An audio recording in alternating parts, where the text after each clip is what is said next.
Hello friends. एक बार फिर से आपका स्वागत है आपके अपने दैनिक स्टडी पॉइंट यूट्यूब चैनल में। और देखिए आज एक बार फिर आपके लिए एक वीडियो लेकर आए हैं और इस वीडियो में ना नेशनल जीके के क्वेश्चन हैं। देखिए फ्रेंड्स, अगर आप एसएससी, एचएसएससी, एनटीपीसी या फिर दिल्ली पुलिस के एग्ज़ाम की तैयारी करते हैं तो आप नेशनल जीके की इस वीडियो को अवश्य देखना, क्योंकि इसमें ना ऐसे क्वेश्चन हैं जो आने वाले सभी एग्ज़ाम के लिए उपयोगी हैं। तो देखिए वीडियो को लास्ट क्वेश्चन तक देखना और इसे लाइक करना, शेयर भी कर देना।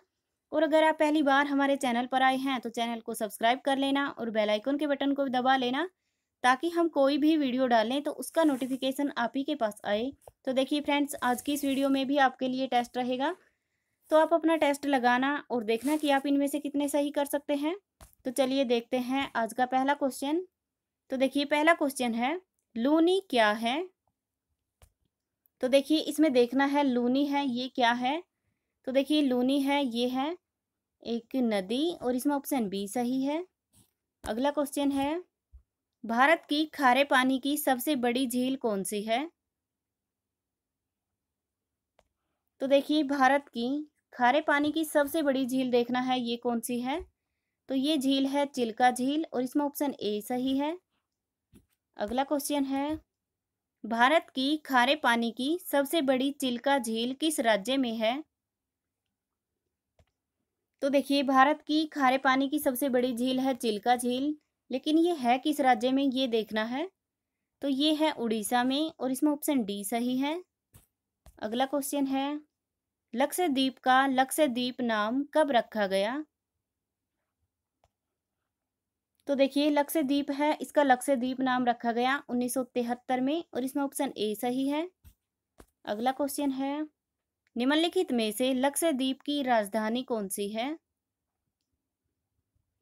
तो देखिए इसमें देखना है लक्षद्वीप है इसकी राजधानी कौन सी है। तो ये है कवारती और इसमें ऑप्शन बी सही है। अगला क्वेश्चन है, निम्नलिखित में से ऐसा कौन सा द्वीप है जहां पर मनुष्य का निवास नहीं है। तो देखिए ऐसा कौन सा द्वीप है जहां पर मनुष्य का निवास नहीं है ये देखना है। तो ऐसा द्वीप है पिटली द्वीप और इसमें ऑप्शन ए सही है।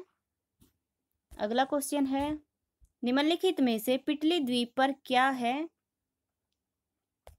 तो देखिए पिटली द्वीप है, यहाँ पर मनुष्य का निवास तो नहीं है, लेकिन यहाँ पर है क्या ये देखना है। तो ये है एक पक्षी अभ्यारण्य और इसमें ऑप्शन बी सही है। ठीक है, देखिए आपको ध्यान रखना है पिटली द्वीप पर एक पक्षी अभ्यारण्य है। अगला क्वेश्चन है, गंगा एवं ब्रह्मपुत्र नदियां किस डेल्टा का निर्माण करती है। तो देखिए गंगा एवं ब्रह्मपुत्र नदियां हैं ये किस डेल्टा का निर्माण करती है। तो ये करती है सुंदरवन डेल्टा का और इसमें ऑप्शन ए सही है।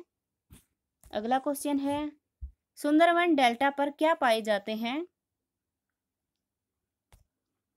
तो देखिए सुंदरवन डेल्टा है, यहाँ पर क्या पाए जाते हैं ये देखना है। तो ये पाए जाते हैं रॉयल बंगाल टाइगर और इसमें ऑप्शन ए सही है। अगला क्वेश्चन है, भारत का सबसे लंबी तटरेखा वाला राज्य कौन सा है। तो देखिए इसमें देखना है भारत का सबसे लंबी तटरेखा वाला राज्य कौन सा है। तो ये है गुजरात और इसमें ऑप्शन बी सही है। अगला क्वेश्चन है, ब्रह्मपुत्र नदी यू अक्सर जैसा मोड़ कहाँ पर लेती है। तो देखिए ब्रह्मपुत्र नदी है ये यू अक्सर जैसा मोड़ कहाँ पर लेती है ये देखना है। तो ये लेती है नमाचा बारवा शिखर के पास और इसमें ऑप्शन ए सही है। ठीक है, और देखिए ये है अरुणाचल प्रदेश में, तो ये भी आपको ध्यान रखना है। अरुणाचल प्रदेश में नमाचा बारवा शिखर है, यहाँ पर ब्रह्मपुत्र नदी यू अक्सर जैसा मोड़ लेती है, ये आपको ध्यान रखना है। अगला क्वेश्चन है, गंगा नदी की मुख्य धारा भगीरथी कहाँ से निकलती है। तो देखिए गंगा नदी की मुख्य धारा है भगीरथी, ये निकलती कहाँ से है। तो ये निकलती है गंगोत्री हिमानी से और इसमें ऑप्शन डी सही है। अगला क्वेश्चन है, ऐसी कौन सी नदियां हैं जो पश्चिम की तरफ बहती है। तो देखिए ऐसी कौन सी नदियां हैं जो पश्चिम की तरफ बहती हैं। तो ये है नर्मदा और ताप्ती, इसमें ऑप्शन सी सही है, ए और बी दोनों। ओके, देखिए आपको ध्यान रखना है, नर्मदा और ताप्ती ऐसी दो नदियां हैं जो पश्चिम की तरफ बहती है। अगला क्वेश्चन है, निम्नलिखित में से सबसे बड़ी प्रायद्वीपीय नदी कौन सी है। तो देखिए इसमें देखना है सबसे बड़ी प्रायद्वीपीय नदी कौन सी है। तो ये नदी है गोदावरी नदी और इसमें ऑप्शन सी सही है। अगला क्वेश्चन है, भारत की दक्षिण गंगा किस नदी को कहा जाता है। तो देखिए भारत की दक्षिण गंगा किस नदी को कहा जाता है। ये कहा जाता है गोदावरी को और इसमें ऑप्शन सी सही है। ठीक है, और देखिए ये ना महाराष्ट्र के नासिक जिला है, वहां से ये निकलती है, नासिक से, तो ये भी आपको ध्यान रखना है। और इसको भारत की दक्षिण गंगा कहा जाता है, ये भी आपको ध्यान रखना है। और ये ना फिर बंगाल की खाड़ी में जाकर गिर जाती है, तो ये भी आपको ध्यान रखना है। और इसकी लंबाई है, ये है 1500 किलोमीटर, तो ये भी आपको ध्यान रखना है। अगला क्वेश्चन है, निम्नलिखित में से खारे पानी की झील कौन सी है। तो देखिए इनमें देखना है कि खारे पानी की झील है ये कौन सी है। तो ये है सांभर झील और इसमें ऑप्शन बी सही है। ठीक है, और देखिए ये सांभर झील है राजस्थान में, तो ये भी आपको ध्यान रखना है। राजस्थान में सांभर झील है और ये खारे पानी की झील है, ये आपको ध्यान रखना है। अगला क्वेश्चन है, निम्नलिखित में से मीठे पानी की झील कौन सी है। तो देखिए इसमें देखना है मीठे पानी की झील कौन सी है। वह झील है वूलर झील और इसमें ऑप्शन ए सही है। अगला क्वेश्चन है, निम्नलिखित में से मीठे पानी की वूलर झील कहाँ पर है। तो देखिए मीठे पानी की वूलर झील है, ये है कहाँ पर। तो ये है जम्मू कश्मीर में और इसमें ऑप्शन डी सही है। अगला क्वेश्चन है, निम्नलिखित में से अल नीनो क्या है। तो देखिए इसमें देखना है कि अल नीनो है ये है क्या। तो अल नीनो है, ये है एक गर्म जलधारा और इसमें ऑप्शन ए सही है। ठीक है, देखिए अल नीनो एक गर्म जलधारा है, ये आपको ध्यान रखना है। अगला क्वेश्चन है, निम्नलिखित में से किस नगर को भारत का स्कॉटलैंड कहा जाता है। तो देखिए कौन सा ऐसा नगर है जिसको भारत का स्कॉटलैंड कहा जाता है। तो ये कहा जाता है कोडगू कुर्ग को और इसमें ऑप्शन बी सही है। ठीक है, देखिए ये क्वेश्चन इंपॉर्टेंट है, ये मैंने 2-3 पेपर में देख लिया है, तो ये क्वेश्चन आपको ध्यान रखना है। भारत का स्कॉटलैंड कोडगू कुर्ग को कहा जाता है और ये कई बार पूछा जाता है ये क्वेश्चन। अगला क्वेश्चन है, विश्व में सबसे अधिक वर्षा कहाँ पर होती है। तो देखिए विश्व में सबसे अधिक वर्षा कहाँ पर होती है। तो ये होती है मासिन राम में और इसमें ऑप्शन ए सही है। ओके, और देखिए आपको ऑप्शन में देखना है, अगर ऑप्शन में मासिन राम रहता है तो ये ठीक करना है, अगर ऑप्शन में मासिन राम नहीं रहता तो फिर आपको चेरापूंजी ठीक करना है। ठीक है, देखिए विश्व में सबसे अधिक वर्षा मासिन राम में ही होती है, लेकिन ऑप्शन में ये नहीं है तो फिर चेरापूंजी करना है, और अगर दोनों रहते हैं तो फिर आपको मासिन राम करना है।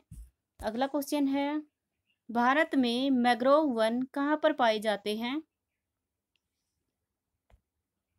तो देखिए भारत में मैंग्रोव वन कहाँ पर पाए जाते हैं ये देखना है। तो ये वन पाए जाते हैं गंगा ब्रह्मपुत्र के डेल्टा पर और इसमें ऑप्शन ए सही है। अगला क्वेश्चन है, निम्नलिखित में से किस पर्वतीय श्रेणी पर दोड़बेटा चोटी स्थित है। तो देखिए देखना है कौन सी पर्वत श्रेणी है जहां पर दोड़बेटा चोटी स्थित है। तो ये स्थित है नीलगिरी की पहाड़ियां पर और इसमें ऑप्शन ए सही है। ठीक है, और देखिए नीलगिरी की पहाड़ियां ये है तमिलनाडु में, तो ये भी आपको ध्यान रखना है, तमिलनाडु में नीलगिरी की पहाड़ियां हैं, ये आपको ध्यान रखना है। अगला क्वेश्चन है, काल कर्मानुसार निम्नलिखित को व्यवस्थित करें। तो देखिए कौन सा है जो सबसे पहले आएगा, फिर उसके बाद दूसरा, फिर उसके बाद तीसरा आएगा। तो देखिए इसमें ऑप्शन सी सही है, सबसे पहले पूना समझौता आएगा, उसके बाद तृतीय गोलमेज सम्मेलन आएगा, फिर अगस्त प्रस्ताव आएगा। ठीक है, तो देखिए इसमें ऑप्शन सी सही है। अगला क्वेश्चन है, भारत में ग्रीष्म काल में उत्तरी मैदानों में बहने वाली पवन को क्या कहते हैं। तो देखिए इसमें देखना है, भारत में ग्रीष्म काल में उत्तरी मैदानों में बहने वाली पवन, उस पवन को कहते हैं लू और इसमें ऑप्शन ए सही है। अगला क्वेश्चन है, भारत का क्षेत्रफल विश्व के कुल भौगोलिक क्षेत्रफल का कितने प्रतिशत है। तो देखिए फ्रेंड्स इस क्वेश्चन का आंसर आपको कमेंट बॉक्स में कमेंट करके बताना है। ओके, और देखिए दूसरा क्वेश्चन है, वह है भारत की सथल सीमा रेखा लगभग कितने किलोमीटर है। तो देखिए इस क्वेश्चन का आंसर भी आपको कमेंट बॉक्स में कमेंट करके बताना है। ठीक है। और देखिए इन दोनों क्वेश्चन के आंसर आपको एक ही कमेंट में करने हैं और आपका स्कोर कितना हुआ ये भी टाइप कर देना। तो देखिए ये थी आज की हमारी वीडियो। ये वीडियो आपको अच्छी लगी हो तो इसे लाइक करना, शेयर भी कर देना। और अगर आप पहली बार हमारे चैनल पर आए हैं तो चैनल को सब्सक्राइब कर लेना और बेल आइकन के बटन को भी दबा लेना, ताकि हम कोई भी वीडियो डालें तो उसका नोटिफिकेशन आप ही के पास आए। Thank you.